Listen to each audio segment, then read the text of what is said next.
Tous les ennemis des cultures sont ciblés par les produits de biocontrôle. Ça va des insectes aux maladies cryptogamiques, mais aussi les adventices, avec un produit homologué comme herbicide de biocontrôle. Mais la plupart des maladies ciblées sont le mildiou et le botrytis. Les produits disponibles actuellement, en général, sont dans la même gamme de prix que les fongicides classiques.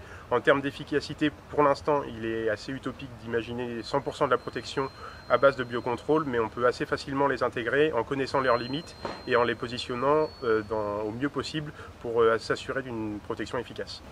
En période de très forte pression, il est assez délicat de s'assurer d'une efficacité suffisante. Il est recommandé de l'associer avec un fongicide classique ou de passer à des fongicides plus classiques dans cette période de forte pression. Un des gros challenges de l'intégration des produits de biocontrôle est aussi de s'habituer à manipuler des produits qui n'ont pas forcément 99 ou 100% d'efficacité, mais qui peuvent tout de même être inclus dans un programme de protection des vignobles. Changer aussi l'habitude et les façons de réflexion pour intégrer ces produits-là qui ont tout à fait leur place dans les programmes de traitement. L'intégration des produits de biocontrôle demande une technicité supérieure pour les vignerons, de s'approprier des produits qui ont une efficacité parfois un peu plus faible.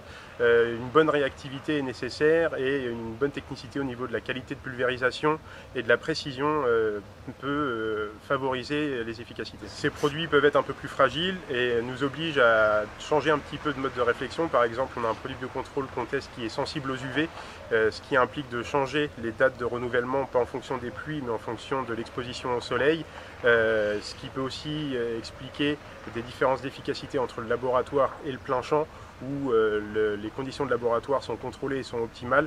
En plein champ, les conditions ne sont pas les mêmes, donc on doit s'adapter à ces conditions pour avoir de bonnes efficacités.